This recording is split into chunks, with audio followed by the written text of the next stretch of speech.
पाकिस्तान के कराची शहर में आधी रात के वक्त अपने ही घर की छत के ऊपर बैठा एक शख्स अपने हाथ की उंगलियों को एक ट्रांजिस्टर के ऊपर काफी तेजी से चला रहा था। ये काम करने के दौरान वो बार बार अपनी छत से नीचे गली में झांक कर देख रहा था, क्योंकि शायद उसे ये एहसास हो गया था कि आज की रात उसकी आखिरी रात है और उसका खेल अब खत्म होने वाला है। क्योंकि कराची शहर की जिस गली में उसका घर था, उस गली में कुछ देर पहले से ही पाकिस्तान आर्मी की गाड़ियों की आवाजाही बढ़ गई थी और पाकिस्तान आर्मी के जवान एक एक घर के दरवाजे को खुलवाकर सभी घरों की तलाशी ले रहे थे। लेकिन उस शख्स के लिए सबसे अच्छी बात यह थी कि इन सब चीजों के दौरान भी उसे थोड़ा बहुत वक्त और मिलने वाला था, क्योंकि उस गली में उसका घर सबसे आखिरी में था। ऐसे में जब तक पाकिस्तान आर्मी के वो जवान उसके घर की दहलीज तक पहुंचते हैं और जैसे ही उसे अपने घर के दरवाजे के ऊपर दस्तक सुनाई देती है, तो उस दस्तक के सुनाई देने से पहले ही उसने अपना काम पूरा कर दिया था। पर जैसे ही उसे यह महसूस हुआ कि अब पाकिस्तान आर्मी के जवान उसके घर के दरवाजे तक भी पहुंच चुके हैं, तो उसने तुरंत ही उस ट्रांजिस्टर को अपने घर की छत के ऊपर रखी हुई पानी की टंकी के अंदर डाल दिया, ताकि किसी भी हालत में पाकिस्तान आर्मी के जवानों के हाथों कोई ऐसा सबूत ना लगे जिससे उसके पकड़े जाने के बाद भी उसका मिशन फेल हो जाए। उस वक्त उसको अपने पकड़े जाने का इतना अफसोस नहीं था, लेकिन उसके मन में बस डर इसी बात का था कि किसी भी तरीके से उसने अपना वो जो सीक्रेट कोड उस ट्रांजैक्शन के जरिए सरहद पार हिंदुस्तान तक भेजा है, वो किसी भी हालत में पाकिस्तान आर्मी के जवानों के हाथों नहीं लगना चाहिए। हालांकि मैं जानता हूं कि अब आप लोग यही सोच रहे होंगे कि आखिर पाकिस्तान के कराची शहर में रहने वाला कोई शख्स भला हिंदुस्तान तक कोई सीक्रेट कोड क्यों भेज रहा होगा, और अगर वो भेज रहा था तो उसकी असली पहचान क्या थी, और आखिर उस कोड में ऐसा क्या था जिसे वो अपनी जान को भी दांव पर लगाकर किसी भी हालत में हिंदुस्तान तक भेजने की कोशिश कर रहा था। तो सुनो, इस कहानी की शुरुआत होती है 1970 के दशक से, वो दौर जब हिंदुस्तान और पाकिस्तान की सरहद पर दोनों देशों के बीच तनाव काफी ज्यादा बढ़ चुका था, क्योंकि ईस्ट पाकिस्तान, जिसे आज बांग्लादेश के नाम से जाना जाता है, वो किसी भी हालत में पाकिस्तान से अलग होकर अपना एक स्वतंत्र देश बनाना चाहता था, और उसकी इस मुहिम में हिंदुस्तान का उसको भरपूर सहयोग था। इसी वजह से पाकिस्तान को इस बात की चिढ़ लगी हुई थी कि हिंदुस्तान ईस्ट पाकिस्तान को उससे अलग करवाने के लिए ये सब क्यों कर रहा है, और यही तनाव आगे जाकर 1971 की जंग में बदल जाता है, जिस जंग में दोनों देशों के बीच युद्ध होता है। लेकिन इसी युद्ध में पाकिस्तान के कराची शहर में रहने वाले इस शख्स का चाचा लापता हो जाता है, जिस शख्स के बारे में इस वीडियो की शुरुआत में मैंने आप लोगों को बताया था। दरअसल जो शख्स ट्रांजिस्टर के जरिए उस रात हिंदुस्तान तक एक सीक्रेट मैसेज भेज रहा था, उस शख्स का नाम आरिफ कुरैशी था, और आरिफ कुरैशी के चाचा पाकिस्तान आर्मी में तैनात थे, जो कि 1971 की जंग के दौरान लापता हो गए थे। पाकिस्तान आर्मी की तरफ से उनके बारे में उनके परिवार को कोई भी जानकारी नहीं दी गई, ना ही तो उन्हें शहीद का तबका दिया गया और ना ही उनके बारे में कुछ बताया गया। इसी चीज की वजह से आरिफ कुरैशी के मन में पाकिस्तान आर्मी और पाकिस्तान के प्रति एक अलग ही रंजिश पैदा हो गई थी, और वो इस चीज का बदला पाकिस्तान से किसी भी हालत में लेना चाहता था। अब जो आरिफ कुरैशी था, वो कराची में एक रेडियो मैकेनिक के तौर पर काम किया करता था। कराची शहर के ही पुराने बाजार में उसकी एक छोटी सी दुकान थी, जहां पर लोग अपने ट्रांजिस्टर, वायरलेस सेट और पुराने टेप रिकॉर्डर ठीक करवाने के लिए उसके पास आते थे। लेकिन पिछले 2 से 3 सालों में उसके मन में पाकिस्तान के प्रति इतनी नफरत पैदा हो गई थी कि काम करने के दौरान भी वो फ्रस्ट्रेट रहता था, और कभी कभार तो कस्टमर के ऊपर भी गुस्सा कर दिया करता था। इसके साथ ही वो हर शख्स के पास पाकिस्तान आर्मी की बुराइयां किया करता था, क्योंकि उसके मन में पाकिस्तान आर्मी के प्रति एक ऐसी नफरत बैठ गई थी जिसके चलते वो किसी भी हद तक जा सकता था। अब इसी दौरान इधर हिंदुस्तान की खुफिया एजेंसी रो को बने हुए भी अभी 3 से 4 साल का ही वक्त हुआ था, पर तब तक भी रो के कुछ जासूस पाकिस्तान तक पहुंच चुके थे, और उन्हीं में से किसी एक जासूस की नजर आरिफ कुरैशी के ऊपर पड़ जाती है। जब उसने आरिफ के मन में पाकिस्तान आर्मी के प्रति इतनी नफरत देखी, तो वो उससे अपने एसिड के रूप में काम करवाने की सोचता है। लेकिन किसी भी पाकिस्तानी आदमी को इतना जल्दी अपनी तरफ करना आसान नहीं था, क्योंकि रो को यह डर था कि हो सकता है ये पाकिस्तान की खुफिया एजेंसी ISI की ही कोई चाल हो सकता है आरिफ कुरैशी पहले से ही आईएसआई का एक एजेंट हो, जो पाकिस्तान में मौजूद रो के जासूसों को ढूंढने के लिए इस तरह से अनजान लोगों के पास पाकिस्तान की बुराइयां कर रहा हो, ताकि रो का कोई एजेंट उसके पास आकर अपनी सारी पोल खोल दे। इसी वजह से कई महीनों तक उसके ऊपर नजर रखी गई। रो के अलग अलग एजेंट कस्टमर बनकर उसकी उस रेडियो मैकेनिक वाली शॉप पर अपना सामान ठीक करवाने के लिए जाते थे। धीरे धीरे कई महीनों की रिसर्च के बाद जब सबको यह यकीन हो गया कि आरिफ कुरैशी को रो का जासूस बनाया जा सकता है, तो फिर एक शाम को रो के कुछ एजेंट आरिफ से जाकर मिलते हैं और उसे सारी कहानी समझाते हैं। हालांकि पहले तो अपने ही देश के खिलाफ जासूसी करने के बारे में सुनकर ही आरिफ बुरी तरह से घबरा जाता है, लेकिन फिर उसके मन में पाकिस्तानी हुकूमत के खिलाफ जो नफरत थी, वो नफरत उसे ये काम करने के लिए तैयार कर देती है। क्योंकि उस वक्त तक पाकिस्तान में जनरल जिया ने सत्ता संभाल ली थी और पूरे देश में मार्शल लॉ लागू हो चुका था। इसके साथ ही जिया के सत्ता संभालने के बाद पाकिस्तान की खुफिया एजेंसी आईएसआई को एक्स्ट्रा पावर मिल गई थी और इसी वजह से आरिफ कुरैशी जब रो का एजेंट बना था, तो उसी दौरान ही कराची शहर में निगरानी बढ़ गई थी, खासकर कम्युनिकेशन पर, क्योंकि आईएसआई को कहीं से ये भनक लग गई थी कि पाकिस्तान में जो भारत के जासूस मौजूद हैं, वो भारत तक अपने संदेश भेजने के लिए ट्रांजिस्टर का यूज करते हैं। इसी वजह से इस बात की भनक लगते ही कम्युनिकेशन पर आईएसआई की खास तौर से नजर थी। लेकिन जो आरिफ कुरैशी था, वो पिछले कई सालों से एक रेडियो मैकेनिक के रूप में काम कर रहा था, तो उसके लिए ये काम बहुत आसान था, क्योंकि वो हमेशा ही अलग अलग फ्रीक्वेंसी के जरिए हिंदुस्तान तक खुफिया जानकारी भेजा करता था। पाकिस्तान की कौन सी वारशिप की अनयूजुअल मूवमेंट है, मिलिट्री का कौन सा कॉन्वॉय किस तरफ जा रहा है और पाकिस्तान के कराची पोर्ट पर इन दिनों क्या हलचल चल रही है, ये सारी जानकारियां वो छोटे छोटे कोडेड मैसेज के रूप में ट्रांजिस्टर के जरिए भारत तक भेजा करता था। लेकिन उस वक्त आरिफ को यह भी पता चल चुका था कि अब रिस्क काफी ज्यादा बढ़ चुकी है, पर एक रेडियो मैकेनिक के रूप में उसकी दुकान उसके इस जासूसी वाले काम के ऊपर एक परफेक्ट कवर थी। क्योंकि अगर कोई भी radio mechanic short wave frequency पकड़ता, तो उसके लिए किसी को भी इस बात का शक नहीं होता,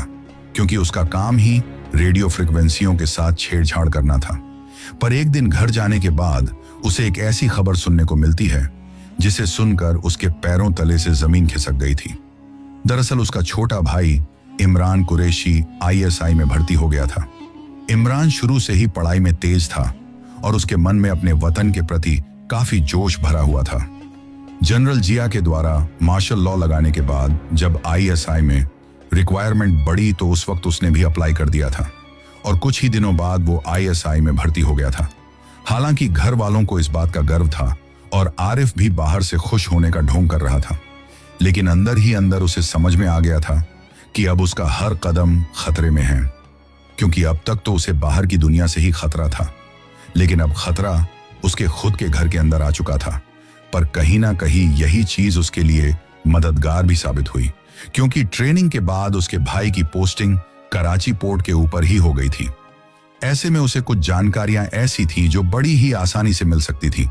क्योंकि अक्सर रात के वक्त जब दोनों भाई साथ में खाना खाने के लिए बैठते थे, तो आरिफ बातों ही बातों में इमरान से कई ऐसी जानकारियां उगलवा लेता था जो कहीं ना कहीं हिंदुस्तान के लिए मददगार साबित हो सकती थी। पर कुछ ही दिनों बाद उसका काम और भी ज्यादा रिस्क में पड़ जाता है, क्योंकि आईएसआई के द्वारा इमरान को एक काम और सौंपा जाता है, और वो काम था कराची शहर में स्पीशियस कम्युनिकेशन एक्टिविटीज पर नजर रखना। यानी इनडायरेक्ट आरिफ का भाई उसी चीज पर अब नजर रखने वाला था जो आरिफ कर रहा था।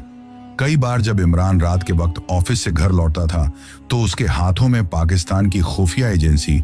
आईएसआई की कई सारी फाइलें हुआ करती थीं।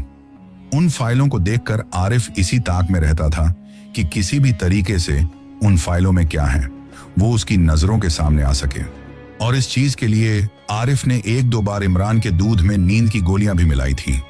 जिससे इमरान जल्द ही सो गया। और उसके सोने के बाद आरिफ चोरी छुपे उसके कमरे में जाकर उसकी जो फाइलें थीं उनको खंगालता है, और कई ऐसी खुफिया जानकारी उसके हाथों लगती हैं जो भारत के लिए बहुत मददगार साबित हो सकती थी। लेकिन उन फाइलों को खंगालने के दौरान ही उसे ये पता चलता है कि पाकिस्तान की खुफिया एजेंसी आईएसआई पाकिस्तान में मौजूद भारत के जासूसों को ढूंढने के लिए कम्युनिकेशन नेटवर्क को बहुत ज्यादा टाइट कर रही हैं। और ये चीज उसके लिए एक अलर्ट था कि अब उसे अपना काम बहुत ही ज्यादा सोच समझकर और सावधानी के साथ करना होगा। इसी वजह से अब वो पहले की तरह हर रोज हिंदुस्तान के पास सिग्नल नहीं भेजता था। कभी कभी 10 दिन का गैप देता तो कभी फ्रीक्वेंसी बदल देता। इसके साथ ही उसने सिग्नल भेजने की टाइमिंग भी बदल दी थी। पहले वो घर वालों के सो जाने के बाद रात के 12 बजे के आसपास सिग्नल भेजता था, लेकिन अब वो सुबह के 4 बजे के वक्त सिग्नल भेजने लगा था। लेकिन इसी दौरान एक प्रॉब्लम और हो जाती है कि कराची पोर्ट के जिस एरिया में आरिफ का घर था, उसी एरिया में आईएसआई ने इनलीगल ट्रांसमिशन ट्रेस करने के लिए मोबाइल मॉनिटरिंग वैन तैनात कर दी थी। और वो वैन पूरी रात कराची शहर की अलग अलग गलियों में घूमती रहती थी और रेडियो फ्रीक्वेंसियों को पकड़ने की कोशिश करती थी। इस चीज से आरिफ अच्छी तरीके से ये बात समझ गया था कि अगर उसके द्वारा भेजे जाने वाले सिग्नल कभी भी उस मॉनिटरिंग वैन की फ्रीक्वेंसी में आ गए तो फिर वो अपने आप को नहीं बचा पाएगा। इसी चीज के डर से उसने अगले कई दिनों तक हिंदुस्तान के पास कोई कोड नहीं भेजा। लेकिन इधर दिल्ली में बैठे हुए रो के अधिकारियों को तो इंफॉर्मेशन चाहिए थी, खासकर कराची पोर्ट पर पाकिस्तान नेवी की होने वाली एक्टिविटीज की। लेकिन वो कहते हैं ना कि कई बार जल्दबाजी ही सबसे बड़ी गलती साबित होती है। सरहद के उस पार बैठा हुआ आरिफ सिग्नल ना भेजकर बिल्कुल सही कर रहा था, लेकिन सरहद के इस बार बैठे हुए लोगों से एक बहुत बड़ी गलती हो गई। दरअसल जब कई दिनों तक आरिफ ने कोई सिग्नल नहीं भेजा तो रो के द्वारा उसके पास अपना एक दूसरा एजेंट भेजा जाता है, जो उसे जाकर बताता है कि तुम्हारे द्वारा सिग्नल ना भेजने से पूरा काम रुका हुआ है। इसी वजह से दिल्ली से तुम्हारे लिए ये ऑर्डर है कि किसी भी हालत में तुम सिग्नल भेजते रहो। इसी वजह से आरिफ एक बार फिर से रिस्क लेता है और पहले की तरह ही हर 2-4 दिन से ट्रांसमीटर के जरिए कोड के रूप में दिल्ली तक डिटेल्स भेजता रहता है। पर इस दौरान उसका छोटा भाई, जो कि आईएसआई में था, उसको एक रिपोर्ट मिलती है कि सदर इलाके में किसी इलेक्ट्रॉनिक शॉप से इनलीगल फ्रीक्वेंसी कैप्चर हुई है। अब जिस सदर इलाके की मैं आप लोगों के सामने बात कर रहा हूँ, वो एरिया पाकिस्तान के कराची शहर में एक बहुत छोटा एरिया है और उस टाइम पर तो वहां पर ज्यादा दुकानें भी नहीं थी और आरिफ की दुकान भी उन्हीं दुकानों में से एक थी। पर इस बात की भनक लोकल एजेंट के जरिए आरिफ को भी लग चुकी थी कि आईएसआई को इस बात का पता चल चुका है कि यहां से कोई इनलीगल फ्रीक्वेंसी सरहद के पार पहुंच रही है। ऐसे में उस वक्त आरिफ के पास 2 रास्ते थे, या तो वो परमानेंटली सिग्नल भेजना बंद कर देता और खुद को बचा लेता, या फिर एक आखिरी डिटेल सिग्नल भेजकर पूरी जानकारी हिंदुस्तान तक पहुंचा देता, जिसमें पाकिस्तान नेवी की मूवमेंट की पूरी जानकारी थी। और उस वक्त उसने वही दूसरा रास्ता चुना। उस रात उसने अपनी दुकान जल्द ही बंद कर दी थी, क्योंकि अब उसके द्वारा अपनी दुकान से कोई भी सिग्नल भेजना खतरे से खाली नहीं था। इसी वजह से वो उस रात बिल्कुल नॉर्मल रूटीन की तरह अपने घर पर जाता है। उसके चेहरे की हालत देखकर घर वालों को यही लगता है कि शायद काम की वजह से वो थक चुका है। इसी वजह से सब लोग जल्द ही खाना खाकर सो जाते हैं, लेकिन आरिफ की आंखों में नींद बिल्कुल भी नहीं थी। वो बस सबके ठीक तरीके से सो जाने का इंतजार कर रहा था और रात के करीब 3 बजे अपने ट्रांसमीटर को लेकर वो चुपचाप घर की छत के ऊपर जाता है। वहां जाकर उसने ट्रांसमीटर ऑन किया और इस बार कोई छोटा सिग्नल नहीं बल्कि एक पूरा डिटेल कोड तैयार किया, जिसके चलते उस रात उसका ट्रांसमीटर लगभग 2 मिनट तक चलता है। लेकिन किसी भी फ्रीक्वेंसी को कैप्चर करने के लिए आईएसआई की उस मॉनिटरिंग वैन के लिए 2 मिनट बहुत थे। इसी वजह से करीब 5 से 10 मिनट बाद ही उस गली में उस मॉनिटरिंग वैन के साथ पाकिस्तान आर्मी की कई गाड़ियां पहुंच जाती हैं। इसके बाद हर घर के दरवाजे को खुलवाकर उसकी तलाशी ली जाने लगी थी और जैसे ही इस हलचल की आरिफ को भनक लगी तो उसने तुरंत अपना ट्रांसमीटर मेन सर्किट से निकाला और उसे अपने ही घर की छत के ऊपर मौजूद पानी की टंकी के अंदर डाल दिया। कुछ ही देर बाद उसके घर के दरवाजे के ऊपर भी दस्तक होती है, जिसके बाद वो बड़ी ही हड़बड़ाहट में खुद को नॉर्मल करने की कोशिश करते हुए जाकर दरवाजा खोलता है। लेकिन उसके लिए सबसे बड़ी फायदे वाली बात यह रही कि उस तलाशी के दौरान उसका खुद का भाई भी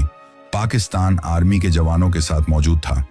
जो कि उस वक्त तक आईएसआई में एक बड़े ओहदे तक पहुंच चुका था। ऐसे में पाकिस्तान आर्मी के जवान भी ये सोचते हैं कि अपने ही अधिकारी के घर की तलाशी लेना ठीक नहीं है।